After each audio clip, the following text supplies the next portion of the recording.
Olá pessoal, bom dia, paz do Senhor. Eu sou Mara, eu tô gravando vídeo, para abordarmos a lição de número 4, que tem por título, como se deu o ministério de Jesus. Já acho que é a milésima vez que eu gravo esse vídeo, porque os outros não deram certo, Mas vamos lá, a gente vai aprender aqui um pouquinho, sobre o ministério terreno de Jesus e também sobre o ministério messiânico de Jesus, E ao final eu espero que a gente tenha concluído e tenha tirado algumas lições para a nossa vida e tenhamos entendido, sobre o nosso chamado pessoal, Eu acredito, assim, de uma forma que há um chamado especial para cada pessoa, um chamado pessoal particular, e também há um chamado geral, chamado para todas as pessoas, que é o todo, E nós precisamos entender qual é o nosso chamado especial, qual é o nosso chamado pessoal, E com base, vamos pegar aqui Jesus Cristo, que cumpriu o seu chamado tão bem, e vamos tentar aqui aprender com a história de Jesus, lições que sejam fundamentais para a nossa vida, Aquilo que é muito pertinente que nós aprendamos quanto cristão, quanto ser humano e cidadão que vai morar no céu, Então vamos lá. Aqui em Marcos, que é a nossa leitura bíblica em classe, Marcos 1, do 14 ao 20, nos diz o seguinte, E depois que João foi entregue à prisão, veio Jesus para a Galiléia pregando o evangelho do reino de Deus e dizendo: o tempo está cumprido e o reino de Deus está próximo, Arrependei-vos e crede no evangelho. E andando junto ao mar da Galiléia, viu Simão e André, seu irmão, que lançava a rede ao mar, pois eram pescadores. E Jesus lhe disse: vinde após mim, e eu farei que sejais pescadores de homens. E deixando logo as suas redes, o seguiram. E passando dali um pouco mais adiante, viu Tiago, filho de Zebedeu, e João, seu irmão, que estavam no barco consertando as redes. E logo os chamou, e eles, deixando seu pai, Zebedeu, no barco com os empregados, foram após eles. Então aqui temos um relato que Marcos vai nos trazer a respeito de Jesus, quando ele começa a chamar algumas pessoas para vir junto com ele, para ir ser pescadores de homens, E essas pessoas aqui, a gente vê que prontamente elas atendem ao chamado de Jesus e vão junto com ele, para cumprir esse chamado, o qual Jesus o chamou, Então, a nossa lição, ela busca conhecer, como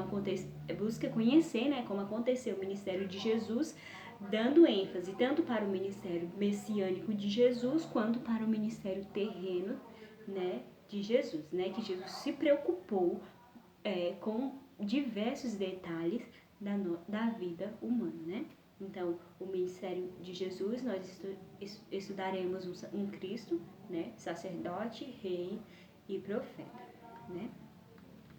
E a nossa lição, ela está dividida em 4 pontos, O primeiro ponto é um chamado, a missão a ser cumprida.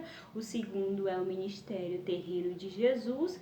O terceiro ponto é o ministério messiânico de Jesus. E o quarto é um ponto bem interessante, Uma pergunta: qual é o seu chamado, que eu acho pertinente nós refletirmos um pouquinho, a respeito do nosso chamado, Mas afinal, o que é um chamado, É algo que nos faz parar, prestar atenção e decidir, se queremos ou não atendê-lo. Foi isso que aconteceu com aqueles homens pescadores que estavam lá pescando, outros consertando a sua rede, quando Jesus passou por ali e os viu e logo os chamou para que eles fossem seguir a Jesus. E essas pessoas, esses homens, prontamente ouviram o chamado de Jesus e se dispuseram a seguir a Jesus. Então, eles ouviram o chamado e eles atenderam o chamado. E nós temos um chamado e queremos saber aqui: temos atendido o nosso chamado ou não? Quais as consequências de não atendermos o nosso chamado, Então, precisamos estar com a nossa mente aberta, né, e com o nosso coração aberto e firmado em Jesus para entendermos qual é o nosso chamado e para onde nós devemos seguir, né? Então Jesus vai mostrar isso de uma maneira muito bela, alguns exemplos que nós devemos, como seres humanos, tomar para a nossa vida, para que o nosso chamado venha a ser cumprido com perfeição também, né? Então aqui, quando alguém sempre há um ponto, né, de partida de algo, né? Então precisamos ter esse ponto de partida. Com Jesus não foi diferente, né? Ele recebeu um chamado e ele abraçou esse chamado intensamente, né? Então Jesus Cristo atendeu o seu chamado e ele veio ao mundo, né? Para que se fez carne, habitou entre os homens, para que os homens tivessem o direito da salvação. E aqui estamos nós, né? Hoje, depois de muitos anos, depois da morte de Cristo, desfrutando, né, de algo que esse único homem fez lá atrás, né? Então, assim, o plano divino de redenção da humanidade foi desenhado por Deus, né? E a Cristo como papel central nessa história, né? 1 Pedro 19:20 vai abordar sobre isso, né? Ele seria o cordeiro que iria morrer para que todos nós tivéssemos vida. Jesus Cristo entregou-se para quê? Para que nós tivéssemos vidas. Para que nós tivéssemos vida, né? E não apenas uma vida aqui, uma vida terrena, mas também uma vida eterna, né? Então Jesus se entregou para que nós pudéssemos viver, né? Então vemos aqui que o ministério de Jesus, que o chamado de Jesus não estava abrangendo sua vida dele, mas era um ministério, um chamado que abrangia outros, né? Então o nosso chamado, eu acredito assim que ele nunca vai ser focado só em nós mesmos, mas que ele vai abranger as pessoas que estão ao nosso redor, né? Então precisamos estar atento a essas coisas, né? Então o nosso segundo ponto, o ministério terreno de Jesus, vamos aprender aqui alguns exemplos, algumas coisas que precisamos colocar na nossa vida. Se já não temos na nossa vida, mas nós precisamos colocar isso dentro da nossa vida, né? Então, o ministério de Cristo, né, ele é dividido, o autor da revista, ele divide no ministério terreno e no ministério messiânico, né? E quando nós falamos no ministério terreno de Jesus, estamos fazendo referência, né, ao fato de que ele se fez carne e habitou entre nós, né? Isto é, Jesus deixou o seu reino, né? O seu reino no céu, desceu, né? Nasceu como um bebê natural, né? E habitou entre nós seres humanos, né? Teve uma vida, teve fome, teve sede, né? Ele viveu como um ser humano normal, né? E a apóstolo Paulo vai dizer o seguinte, que ele mais aniquilou, né? Aniquilou-se a si mesmo, tornando a forma de servo, fazendo-se semelhante aos homens. Então Jesus, ele fez-se semelhante aos homens, né? E Jesus, sendo Deus, se fez homem para habitar onde? Para habitar entre nós, seres humanos, né? Sendo rico, ele se fez pobre, né? Sendo santo, aquele que não conheceu o pecado, o fez pecado por nós, sendo abençoado, se fez amaldiçoado em nosso lugar. E sendo digno, se fez o mais indigno dos homens. Então, Jesus, ele tinha um amor muito grande, e tem esse amor, né? Ele deixou-se, né, a sua glória, e veio sofrer aqui na terra. Por quê? Por amor das nossas vidas, né? Então, assim, é um trabalho de amor. O chamado, para fazer o nosso chamado, nós precisamos ter amor. Amor por quem? Pelas outras pessoas, né? Então, é isso. Jesus, né, e seu ministério terreno, ele nos inspira. Como? Na forma de agir no dia a dia. Então, o que Jesus fazia no seu dia a dia? Ele orava, jejuava, ia ao templo e às sinagogas, lia as escrituras, também curava os enfermos, expulsava os demônios e ensinava a palavra. Além disso, Jesus também era profeta, evangelista, pastor, mestre e diácono. Jesus, ele não era uma pessoa que estava ali parada e, o meu chamado é esse. Eu só faço isso como uma máquina. Não, Jesus ia aonde estava precisando dele. Para quê? Porque as pessoas precisavam de ajuda e Jesus podia fazer isso. Então, O chamado dele, a vida dele, a forma de agir dele é um exemplo pra gente, né? Ele não vivia uma vida egocêntrica, né? Mas uma vida de amor, uma vida de procurando espalhar o reino e mostrar para as pessoas a verdade, né? Então, Jesus, quando ele buscava conhecimento tanto para si quanto para ensinar para as outras pessoas, né? Porque ele ensinava a palavra. Ele era um mestre, né? E esses são alguns exemplos que temos que adotar para a nossa vida, né? Oração, jejum, né?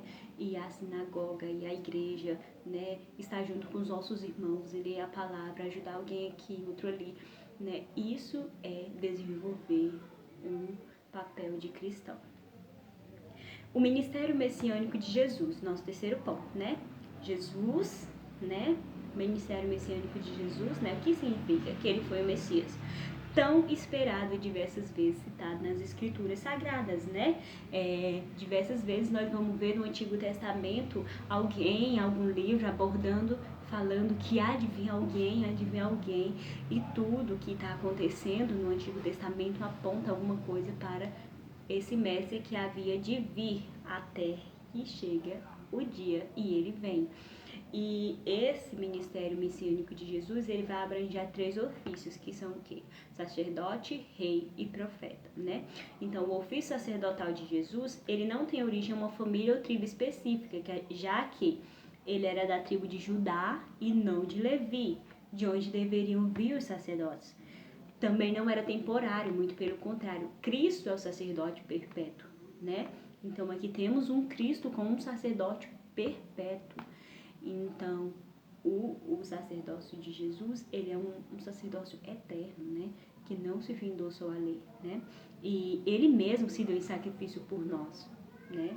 E como rei, ele foi totalmente único, nascendo coroado de majestade, né? Jesus Cristo, ele não precisou, né, de depender de circunstâncias humanas para subir ao trono. Ele é o rei eterno, né? E como profeta, Cristo cumpriu a promessa que Deus já havia feito a Moisés, lá em Deuteronômio 18, né? E assim ele foi poderoso em obras e palavras. Jesus Cristo era aquele que falava o que Deus, né, mandava ele dizer ao povo, né?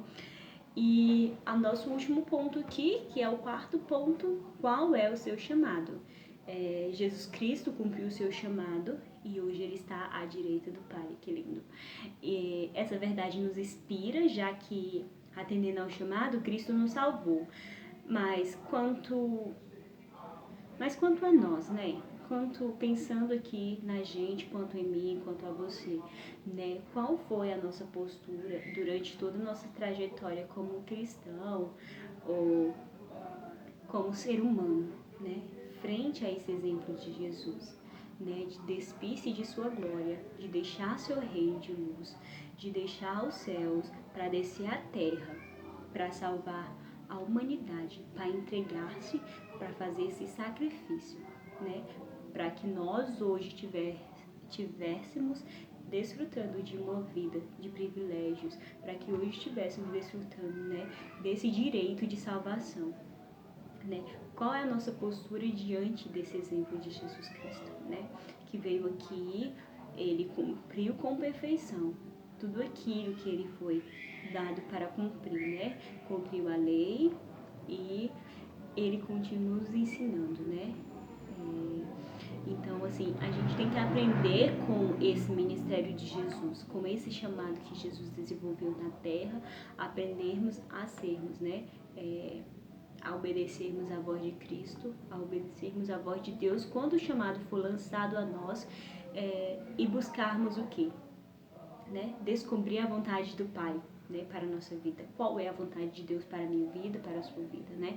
Se não sabemos, temos que buscar isso em Deus, né? Então é preciso buscar, pedir para Deus, sim, oração, para quê? Para que Ele revele a você qual é o seu propósito, para finalmente você dizer sim e viver plenamente tal desafio, né? Porque porque a seara é grande e muitas almas estão à sua espera. Então, temos que dar ouvido ao nosso chamado, né? Nós precisamos estar totalmente convictos de qual é o nosso chamado e só vamos descobrir isso em Deus, né? Então, nós precisamos nos chegar a Deus, temos um relacionamento com Ele para descobrirmos o nosso chamado, né? E após descobrirmos o nosso chamado, temos que dizer sim, né? Porque quando dizemos sim para o nosso chamado, vamos ter total paz conosco mesmo, né? E vamos desenvolver isso com boa vontade, né? Acima de qualquer coisa, nós temos que desenvolver o nosso chamado com boa vontade, com o coração aberto e cheio de amor, né? E assim, né? As mudanças que devem... Assim, nós precisamos pensar, né, nas mudanças que devem ocorrer em diversas áreas da nossa vida, né, tanto na sociedade como um todo, né? Por exemplo, áreas como a vida espiritual, social, segurança educacional, por exemplo. Nós podemos ser o canal de bênção para este mundo. Afinal, a gente é sal e luz. E, acima de tudo, uma coisa que o mundo não tem, mas que nós cristãos temos, nós temos Deus ao nosso lado, né? E com Ele tudo nós podemos fazer e podemos ir muito mais além do que o mundo imagina. Então, assim, essas mudanças, elas podem ocorrer, mas nós devemos ser o canal de bênção para tudo isso. E isso é um passo que você deve dar, né? Que nós precisamos entender e caminhar rumo a isso, né? Mas sempre lembrando e buscando entender, relembrando, voltando lá na Bíblia, para entendermos como aconteceu o ministério messiânico de Jesus, para seguirmos o exemplo dele, porque assim a gente não tem como se perder do nosso chamado, né? Então, assim, nós fomos escolhidos para essa missão, né? O mundo, ele clama e está à espera de quem? De nós, né? É de mim, é de você, ele está à espera de nós, né? E não é um mundo distante, mas é as pessoas que estão ao nosso redor, né? É um amigo aqui que não conhece Jesus, é alguém ali que está precisando de alguma coisa. Então, esse é o mundo que está clamando por ajuda, que está precisando de nós, né? E nós, como temos que desenvolver a nossa missão, né? Enfim, nós temos uma grande missão e precisamos estar prontos a cumprir esse chamado, né? E para concluir aqui, eu vou ler a conclusão que diz: Cristo em seu ministério trouxe a resposta ao mundo que clamava, né? O povo estava clamando por uma fonte de escape e Cristo foi essa fonte de escape para o povo, né? Para esse mundo que clamava. E nós hoje somos chamados para anunciar a todos essa resposta no tempo presente. Enfatize nessas almas que eles foram escolhidos para essa missão. O mundo clama e espera por eles, né? E não é um mundo distante, mas formado por pessoas que os encontram todos os dias, né? Enfim, temos uma grande missão. Então é isso, né? Temos uma grande missão, o mundo está clamando e é você. A responsabilidade está sobre você, a responsabilidade está sobre mim de irmos, né? No tempo presente. Para quê? Para anunciarmos, para irmos atender a esses que clamam, né? Tem um livro muito bom, quero fazer indicação de um livro muito bom que eu li e que eu acho que vai ajudar muito, né? A gente precisa muito buscar isso. Nós temos Jesus Cristo, que foi um exemplo muito grande, muito belo, que deve ser o ponto de partida da nossa vida, de que cumpriu o seu chamado com êxito, né? E muito bem. E foi o que deu a nós o direito de estarmos aqui hoje, né? Então, assim, tem outro livro que dá muitos relatos de como viver esse chamado e ele traz algumas questões bem mais específicas e profundas que eu acho que seria muito importante a gente aprender, que é quando o céu invade a terra, né? Ele trata de uma posição do nosso chamado, né? Nós temos que tomarmos um posicionamento do nosso chamado. E esse livro, Quando o Céu Invade a Terra, do Bill Johnson, é um livro muito interessante. Eu acho que seria importante a gente ler. Outro livro aqui que a própria revista, né, o autor vai trazer é Heróis da Fé, do Orlando Boyer. Esse que eu ainda não li, eu comecei a ler alguns capítulos, mas eu não terminei. Eu acho que seria interessante também ler, porque esse livro vai relatar, né, exemplos de pessoas que descobriram o seu chamado e foram e viveram isso com afinco, né? Então eu acho que seja importante a gente também não focar no nosso chamado, mas também procurar entender como outras pessoas viveram, né, o seu chamado, né, pessoas de Deus, e nós precisamos buscar isso em Deus, buscar direcionamento do Senhor para vivermos o nosso chamado com de verdade, assim, sabe? Com sinceridade e com o nosso coração e com nossa alma. E fazer disso um modelo de vida, né? Uma forma de viver. Então, é isso. A nossa lição, ela finaliza aqui. E eu agradeço a todos pela atenção e ao nosso Deus por ter nos dado a essa oportunidade, né, de aprendermos um pouquinho mais, né? Estamos aqui para nos ajudarmos e eu acho interessante a gente frisar nesse ponto de chamado, né? É um mundo onde muitas pessoas estão perdidas sem saber, mas eu só tenho uma coisa a dizer, que o nosso chamado só vamos descobrir em Deus. Não adianta eu ir buscar no irmãozinho para perguntar para ele qual é o meu chamado, que ele não vai saber dizer. Ele pode saber dizer o dele, o chamado dele, mas o meu chamado eu só vou descobrir em Deus. Então, é lendo a palavra, é na oração, é no jejum, é assim que vamos descobrir o nosso chamado, né? E vamos seguir os exemplos de Jesus, gente, né? Está aí, vamos seguir o exemplo de Jesus e aprender com o que ele fez na terra e vamos ser canal de bênção para outras pessoas, né? O mundo está clamando e nós estamos aqui e nós temos que fazer o nosso papel de cristão. Eu agradeço a todos e que Deus os abençoe sempre, tá? Tchau!